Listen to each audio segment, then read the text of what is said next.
what we went through this season with injuries, and it wasn't fair to anybody for what we went through, and just being better the next time you step on the court and just addressing things you could have done better to bring, in the following year. Dana, how would you summarize this year? A roller coaster, just like for the team and yourself, if you care to. I mean, both, honestly. For me personally, it was a roller coaster ride. I mean, I went from starting to playing to not getting in the game. So it's hard, right? And it's just like, you just got to be better, I guess. Come back 10 times better and even harder and ready to compete again next year. And for the team, I feel like we went through so much. I mean, injury after injury, people getting sick. That's no excuse, but it was hard. It was a rough season just all around, just with the health and everything like that. It was a lot of stuff that we couldn't even focus on basketball. Like we were having to take care of stuff outside of basketball, which is a big distraction. This league is way too good. If you're not focusing on the main thing, you're not gonna win many games in this league. This is your first. And there you have it right there. You gotta stay focused, bro. No matter what. I keep telling people, when you're in season, you have to focus on what is at task. You have to. And you can see Evans, when the question's asked, how was your season? She's like, it's a roller coaster, man. And that's never okay. For a team, you want to have team chemistry. You want to be on the same vibe. You want to all be fighting for the same goals. So listen to what she's saying right here. I mean, injury after injury, people getting sick. That's no excuse, but it was hard. It was a rough season just all around, just with the health and everything like that. It was a lot of stuff that we couldn't even focus on basketball. Like we were having to take care of stuff outside of basketball, which is a big distraction. This league is way too good. If you're not focusing on the main thing, you're not gonna win many games in this league. This is your first time being part of the Sky, not making the postseason. I'm curious, like, what the lesson you're now seeing is in that, and maybe it's too early to say what that is, but as far as the takeaway, I mean, you were part of teams again that made the postseason. You're maybe not playing as much, but you're still in it. You're still gaining experience and those lessons there. Now you're not. I'm curious what the takeaway for you is now. I mean, I feel like the takeaway is to just be better. I feel like all around. I don't know. I don't know. Truly, I don't. It was a lot this year, so I don't really know what the takeaway. I'm gonna be honest. Based off like the energy in the room, I don't see this team being together next year. There's no way.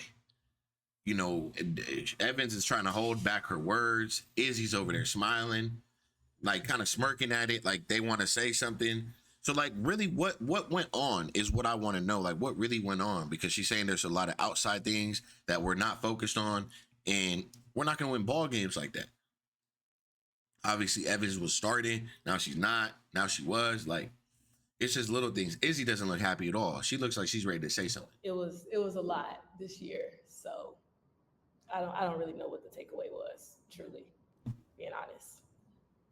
What was the outside of basketball stuff you referenced that you or the team? I would just say a lot of noise. I feel like now we're more prepared. I feel like overall for the WNBA, like we had more eyes, we had more attention, we had a lot of stuff going on that we weren't all used to, right? So it was new for everybody, not just us, but I was just speaking obviously for us, that it was just a lot of outside noise, where now I feel like we're used to that. We know how to handle that. We don't want to cause anything to distract us. We don't need any distractions on top of just not causing stuff in the locker room. I feel like sometimes you can read tweets and you can read stuff, and that can affect people in the locker room, and just keeping that out, just making sure we stay together as a whole, and we know we got each other's back, and just staying together, I feel like was a lesson for this whole league this year.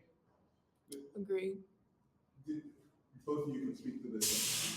That's an interesting thing, and I don't think it's something I've quite heard a player articulate so far this year. With all the new attention, maybe that's not the right way to put it, but No, I get what you're saying. how did you guys experience that? What was the sort of content of it? Like, what was the feeling like? What were you reading, seeing, hearing? I mean, I'm gonna be honest. It was tough. I mean, Izzy, I know you can attest to that too. Yeah. It was really tough. I mean, we're professionals. We know that we can play this game. I mean, but when you got people that's steady bashing you, that's supposed to be our supporters, I feel like that was a little slap in the face, and that was hard to kind of deal with. But It was disgusting. it was really disgusting. But I always say God does not make mistakes, and I feel like this season really challenged my mental to another level, and I feel like I'm going to be so much better next season, just mentally prepared for everything. And I know, Izzy, you I do want to say this. So look, based off what they just said, like, you know, you're supposed to have fans and your fans are supposed to be supporting you, but now the fans, pretty much because I guess you're not contributing to the team as much as you'd like, or they would like you to, now they're pretty much bashing these Chicago Sky players through. So pretty much the question is, how do you deal with the media? So now there's so many eyes on the game. Now there's more fans in Chicago. There's fans everywhere, right?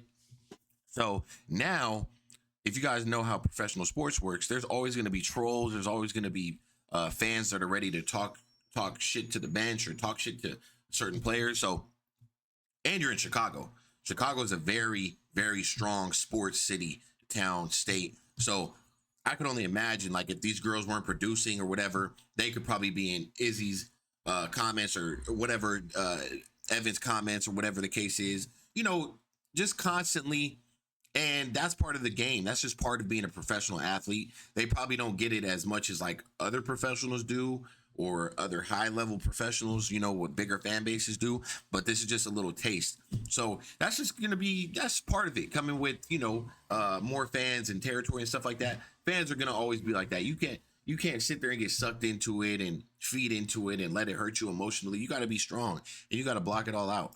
kind of feel that way too. I've never experienced this amount of Hate.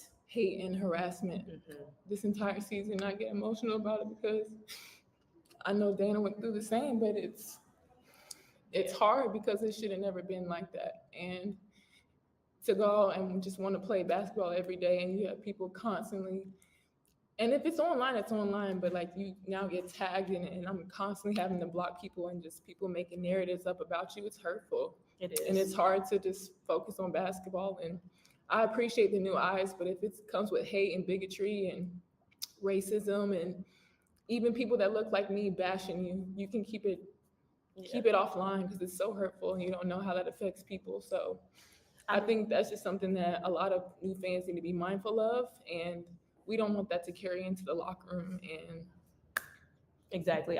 And to piggyback on, look, like I said, that's gonna come with the territory. I already felt some type of energy.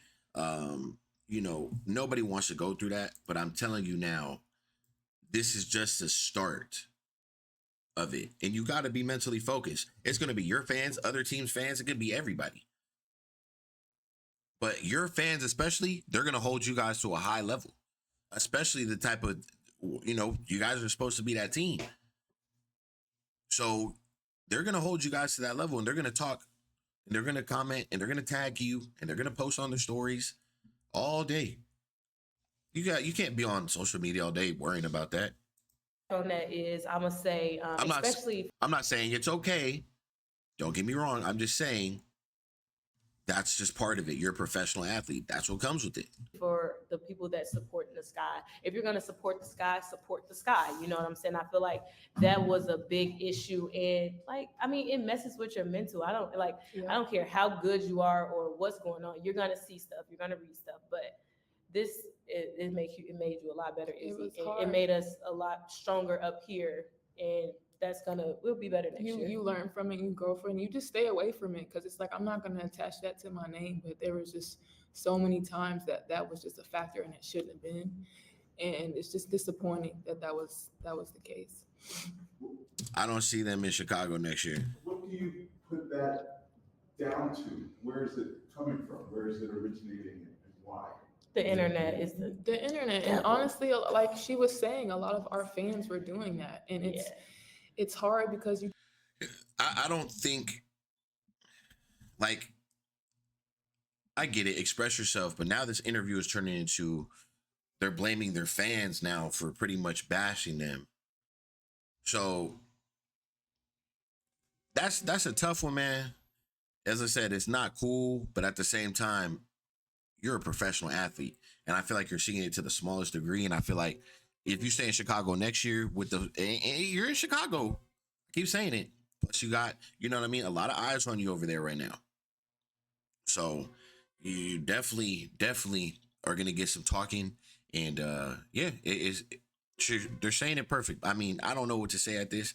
I didn't know the interview was gonna be like this. Kind of threw me with a curveball. I wasn't prepared for this, but we're rolling. You just try to stay away from it, and Spoon attested to it so much. Just get off of it, and even when you're off it, it still happens. So there's times I wouldn't even look at my social media, and that's just such a crazy place to be because I get so much support from it as well. But when there's so much negativity, you have a job to do, obviously you stay off of it.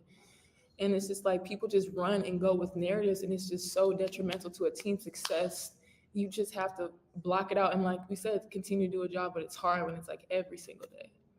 A lot of people say like, oh, this is the cost of reaching the same level as like the NBA, let's say. as Yeah, your that's my current point. But I think what doesn't get factored in is the level of harassment like women receive is very different. Yes, than that. especially black women. Absolutely. Especially You black guys- women. Yeah, What? Okay, first off, Izzy, again, stop.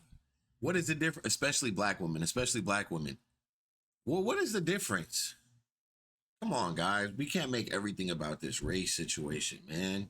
you guys can speak Like, look, different listen. than that. Especially black women. Absolutely. Especially You black guys- women. Yeah, if you guys can speak to that difference. It's just never allowed. I don't care what we're doing. And we had an incident with Kathy, and she had to address like the racial tones that was coming this season. I don't care what we do. It's never okay to spew hate and bigotry and just hate towards players, no matter if it's social media or in person, because it's just detrimental, and it's hard for people's mental health, and it's just a lot to control. Yeah. It took a toll. I feel like that took a toll on our team. Just Okay, we can't make excuses though. Like, just leave it at that. You guys made the statement, and come on, now it's like that took a toll on our team. Come on now, Evans, you better than that. Come on, girl. I mean, and I feel like we tried our best You better to than that, like Evans. not let Come on. that shake us. But you're reading stuff and people say you don't pass this, you don't do that. So you're thinking that regardless of if you don't want to. Now, I ain't gonna lie now about the passing situation. Evans, you be in that damn game. See, she didn't play, and I understand it. She's trying to get her shots up when she gets in the game. Her vision is at the basket. It's gonna be honest now. Like regardless. And I feel like that it didn't help our team. I mean, and also that we were a young team that didn't help. But like I said, I feel like this is a lesson, and I feel like this is something that's going to grow. We're going to grow from this. We come out better regardless. Mentally, you're going to be better. You're not going to let those things get to you. But I mean, I wish I could say stop doing it and we don't want it to happen, but they will. But it's just something we learn from. And as a league, like I said, this is the first year where it was like this with everybody. Like it was a lot of hate, but we'll be better from it. That's all I'll say. Any last questions for players? Thank you. Thank you. Thank you. All right, man. So there you have it. You know, that's the post game right there. Izzy, Dane. You know, season's over for the Sky. They felt the need to express their emotions on distractions outside of basketball. It seems, I'm telling you guys, so everything that everybody was saying was probably true. There's probably some locker room things going on. There's probably some issues. Evans didn't seem happy right now. Didn't seem like she wanted to really talk about what's real. Izzy looked like she had a lot held up inside of her. You know, just a lot of things. Now the Chicago Sky fans are talking crap to them and all in their DMs and tagging them, and their fan base is not supporting them. It's a lot. There's a lot going on, man, with the Chicago Sky. So I'm gonna leave it at that, bro. That's the interview right there. I appreciate you guys, man. You know, I'll be covering the Sky a lot more moving forward. and it's unfortunate that they didn't make the playoffs, bro, because I feel like we need them as far as hype as well, and just something else exciting in the playoffs. You know what I'm saying? So it really sucks that they're not in the playoffs, bro. It really does. So I'm gonna catch you guys on the next video. I appreciate you guys. Welcome to the channel. I'm out.